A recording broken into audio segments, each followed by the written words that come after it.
नमस्कार मित्रांनो. तर आज घरी कोणीच नाही आहे. मी व्लॉग नव्हतो बनवणार, पण मला दाखवायचं आहे की मी स्वयंपाक करू शकतो. म्हणून आपण कांदा आणि आलू चिरून ठेवलेला आहे आणि आपण बनवणार आहे आता आलूची भाजी. तर आणखी मी चिरून ठेवतो, मग आपण भेटूया. चला तर मित्रांनो, आपण सुरुवात करू ह्या सगळ्यात सोप्या रेसिपीची, आलूची भाजी. मी इथं आलू आणि कांदा चिरून ठेवला आहे आणि माझ्याजवळ काही मसाले आहे भाजी बनवण्यासाठी. तर सगळ्यात पहिला आपण घेऊया मित्रांनो, तर सगळ्यात पहिला आपण गॅस ऑन करूया. गॅस ऑन केल्यानंतर आपण याला गरम होऊ देऊ. मग याच्यामध्ये आपण टाकू तेल. तेल तुम्ही कोणतं पण घेऊ शकता. मी एकट्यासाठी बनवत आहे म्हणून थोडंसं तेल. तोपर्यंत आपण कढईला गरम होऊ देऊया आणि थोडं आपण बोलूया. जोपर्यंत कढई गरम होत आहे तोपर्यंत मी सांगून देतो की स्वयंपाक हा स्लो पॉवरवरच केला पाहिजे. त्याने काय होते की जे फूड असते ते एनहॅन्स होऊन बाहेर येते. जशी माझी हॉबी आहे फूड बनवणं, तर जे फूड असते ना ते कमी आचेवर जास्त चांगल्याने फ्लेवर दाखवते पावापेक्षा.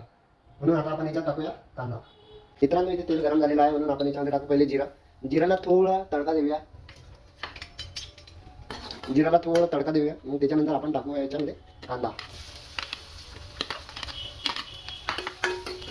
कांद्याला कमी आचेवर थोडा वेळ शिजू देऊया. कांद्याला कमी आचेवर थोडा वेळ गोल्डन ब्राऊन होईपर्यंत आपल्याला त्याला हे करायचं आहे, शिजवायचं आणि काहीतरी करायचं आहे, फ्राय करायचं आहे. मित्रांनो, आपला कांदा इथे झालेला आहे, तुम्ही बघू शकता. इथं आपला कांदा झालेला आहे आणि आता आपल्याला याच्यात टाकायचा आहे मसाला. मी पहिले आलू टाकून द्या. आलू मी वॉश केलेला आहे. याच्यात आपल्याला स्टार्च काढावं लागेल, याच्याशिवाय तो बरोबर होईल नाही. मग आपल्याला इथं मिक्स करायचं आहे चांगल्याने. आपल्याला आलू थोडा क्रिस्पी आणि नरम होईपर्यंत शिजवायचा आहे. म्हणजे 80% कुक झाला पाहिजे तो, असं इथपर्यंत आपल्याला त्याला न्यायचा आहे. आलू शिजताना आपल्याला लक्ष द्यायचं आहे की त्याला बूड नाही लागला पाहिजे. म्हणून कंटिन्युअसली आपल्याला स्टरिंग करत राहावं लागते त्याच्यामध्ये. नाही तर मग तो आलू खाली चिपकून जाईल, मग ते टेस्टमध्ये थोडा प्रॉब्लेम येईल. आणि नॉनस्टिकी कढई जास्त वापरसान तर ते चांगले राहील, त्याच्यामध्ये चिपकायचे चान्सेस खूप कमी आहे. आपला आलू आता 80% कुक झालेला आहे. आता आपल्याला याच्यामध्ये टाकायचा मसाले. सगळ्यात पहिले तर आपण टाकू याच्यामध्ये तिखट आपल्या मताने 1 चम्मच, अर्धा चम्मच, ज्याला जितकं हवा आहे तो तितका टाकू शकते. मी तर अर्धा चम्मच टाकतो. त्याच्यानंतर आपण टाकणार आहे धनिया पावडर अर्धा चम्मच. जशी जिसकी श्रद्धा. त्याच्यानंतर आपण टाकणार आहे याच्यामध्ये मीठ, ज्याने की कांदा आणि आलू दोन्ही चांगल्याने शिजून देईल आणि चव जास्त येईल. मीठ आपल्या चवीनुसार. त्याच्यानंतर आपण टाकणार आहे मॅजिक मसाला आणि आपण लास्टमध्ये टाकूया. आता आपल्याला याला करायचं आहे मिक्स.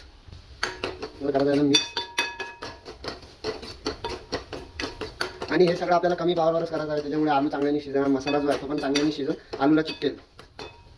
मॅगी मसाला जो असते ना तो हमेशा लास्टमध्ये टाकायचा, कारण की तो कुक करायसाठी नसते, तो डायरेक्ट वरतून घ्यायसाठी असते. त्याला जर कुक केला तर तो बॅड टेस्ट करते. आणि आता सगळ्यात इम्पॉर्टंट जे आहे ते टाकायचे आपल्याला हळद एक मेडिसिनल प्रॉपर्टीसारखं काम करते. आणि मला आपल्या हिंदुस्थानवर गर्व आहे की आपण सगळ्या भाजीमध्ये हळद टाकतो, जे की एक मेडिसिनल यूजसारखं पण वापरलं जाते आणि कलर पण देते भाजीला. आता आपण टाकणार आहे भाजीमध्ये पाणी. थोडंसंच पाणी आपल्याला टाकायचं आहे आणि पाणी हमेशा कोमट असलं पाहिजे. कोमट पाण्याने जे आहे भाजीला टेस्ट बिघडत नाही. जर तुम्ही थंड पाणी टाकलं तर ते मिसमॅच होऊन जाते आणि मग भाजी टेस्ट खराब करते. खराब नाही करत, पण जितकी असायला पाहिजे त्याच्यापेक्षा थोडी कमी टेस्ट करायला लागते. तर इथं आपली भाजी रेडी झालेली आहे आणि आता आपण बनवणार आहे पोळी. आपल्याला आलू हमेशा 90% शिजवायचा आहे, कारण की तो स्वतःच्या हीटवरून पण कुक होते. आता जसा हा आलू आहे, हा गॅस बंद केलेला आहे आणि हा 90% कुक आहे आणि 10% तो स्वतःच्या हीटनं कुक होणार आहे. आता आपण बनवूया पोळी. तर मी आता आता 1 कप आटा घेतलेला आहे आणि आता आपल्याला याला करायचं आहे, काहीतरी करायचं आहे सेटअप.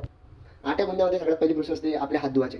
जो आपल्या हात नाही धुवत मग ते हात धुवा. सगळ्यात पहिले आपल्याला हात धुवायचे आहे. सगळं क्लीन असलं पाहिजे, काहीच घाणेरडं नसलं पाहिजे हातावरती. आणि मग आपल्याला भिजवायचं. पहिले आटा घेतलेला आहे, आटामध्ये आपण थोडंसं मीठ टाकलेलं आहे आणि आता आपण याच्यामध्ये पाणी टाकून याच्यात हे करूया कणिक,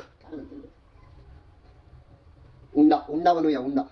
तर आपल्याला असं पाणी टाकून थोडं पाणी कोमट पण घेता येते, कोल्ड नाही घ्यायचं ते जास्त चांगलं आहे. मग असं पाणी आपण याच्यामध्ये टाकत त्याला मिक्स करूया.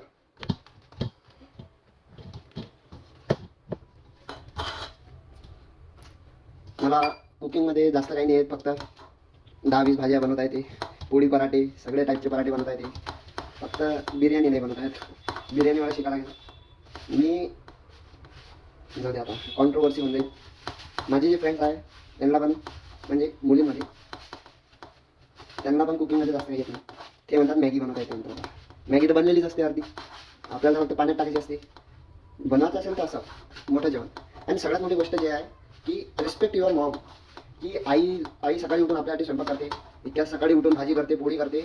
आणि हे सोपं काम नाही आहे. जे पण गर्ल्स आहे त्यांना रिस्पेक्ट. हे जे इतकं कठीण काम तुम्ही सकाळी सकाळी उठून करता, जे की माझ्या एक दिवसात जीवावर येत आहे, तुम्ही रोज रोज करून आम्हाला पुऱ्या फॅमिलीला जीव घालता. खूप मोठी गोष्ट आहे. रिस्पेक्ट. तर काही जिथं आपला डो झालेला आहे, ज्याला वाटत असेल त्याच्यामध्ये पाणी थोडं जास्त आहे तर तो कनेक्ट टाकून त्याला ड्राय करू शकते. ज्याला वाटते पाणी एकदमच कमी आहे, पाणी टाकून त्याच्यात थोडंसं त्याला ह्या टाईपचं बनवा, ज्याने की स्ट्रेच होऊ शकते. तर सगळ्यात महत्त्वाचा आहे क्लिनलीनेस. हर एक गोष्टीनंतर हात धुणं गरजेचं आहे. तुम्ही असतो बाकी समजते. हा आपला आटा झालेला आहे. याला आपण आता 10 मिनिट राहू देऊ. त्याच्यामधले जे मायक्रो ऑर्गॅनिझम आहे ते फुलून देईल आणि पोळी एकदम सॉफ्ट बनवून. यस मित्रांनो, इथं आपण असे 3 छोटे छोटे गोळे बनवून ठेवलेले आहे, जे की आपण पटकन लाटूया आणि स्वयंपाक करूया. तर सगळ्यात गरजेची जी गोष्ट आहे पोळी बनवण्यासाठी ते आहे तवा. तव्यानंतर सर्वात मोठी गोष्ट जी आहे ते आहे बेलना.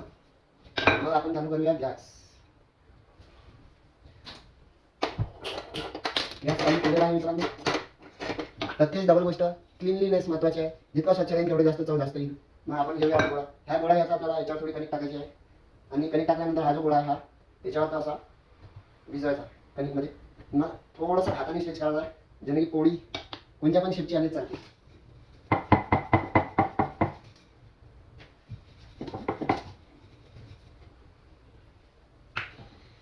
थोडा आणखी पीठ याच्यावरती टाकायला लागेल, कमी चिपकली नाही पाहिजे. पोळी बनवायचा सिंपल रूल आहे की जिकडे जास्त कणिक तिकडे जास्त लाटायचं.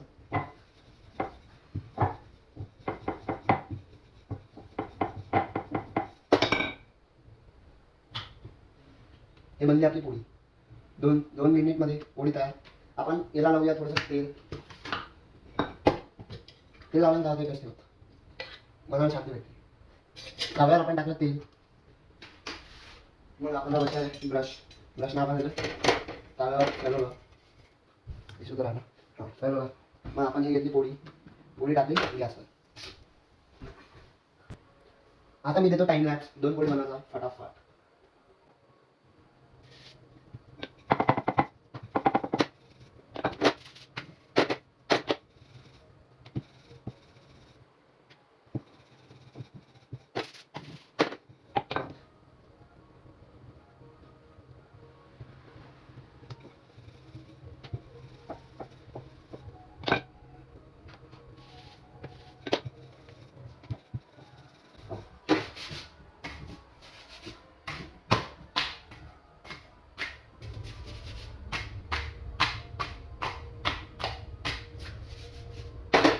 और पॉझिटिव्ह.